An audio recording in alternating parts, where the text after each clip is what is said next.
6 of the 9 candidates running for the Wood County Board of Education were asked the same question. What are the biggest problems in West Virginia schools right now? Our Cassidy Fury has the details, covering everything from funding and enrollment, transparency, and academic standards.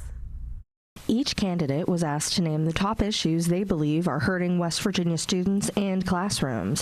While their priorities vary, several things came up again and again, from money to accountability to whether students are meeting expectations. Candidate Simon Hargis says the biggest challenge starts with funding, arguing state decisions are stretching public schools thinner and could worsen budget pressures down the road.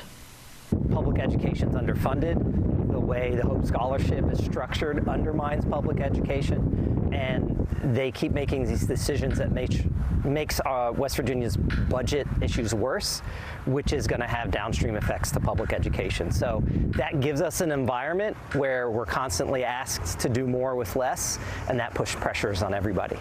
In District C, Jim Stout says the state's performance is falling behind, and he believes it will take major changes at the local level to improve student outcomes. So the biggest problems that we see are that outcomes are simply not where they need to be. What we see is that our state continues to lag behind in any measurement that's at a national level, and we really need a dramatic change in how that's being applied at the local level so that we can make sure that our students have the best chance of success in the future. Kevin Berkman also points to performance, but says the bigger concern is what he calls low academic expectations, and he wants more transparency in how results are measured and shared. Part of the problem is that we have a very low academic standard. So even though on our scorecards we say Wood County is at the 5th in the state, but when you really drill down into the data, we're really, if we look at it, we are at the 40 to 45 percentile of math, and we're at 50% with English. Well, that's an F. Jason McCready says he hears concerns less about what happens inside the classroom and more about what happens at the board level, where he says people are struggling to get information. Transparency, not so much at the local school level, but when it comes to the board office and the school board, I talk to a lot of teachers, I talk to a lot of parents, and they just don't feel like they can get the information they need to get.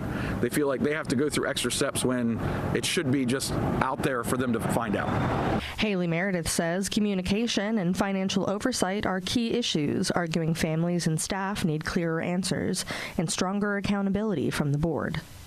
There's a true lack of communication, transparency, accountability, and financial oversight within the board. We can't work from a position of this is how it's always been mindset, or just because it's easier to kick a can down the road and just kind of push things off until maybe they go away. And in District A, John Merritt says declining enrollment is the biggest problem, pointing to long-term population and economic shifts he believes are driving students away from local schools.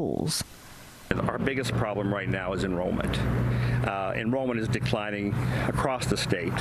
In Wood County, for example, it's not just a Hope Scholarship that's causing problems. We've been losing students for 15 plus years. We've lost so many businesses, so much industry. We've been averaging about a 200 student loss over the last 15 years. Board of Education candidates Hendershot, Schultz, and Raber were not available for comment. Primary voting for West Virginia is May 12th. Head over to our website, WTAP.com, to hear more responses from these candidates. Reporting from Parkersburg, I'm Cassidy Fury with WTAP News.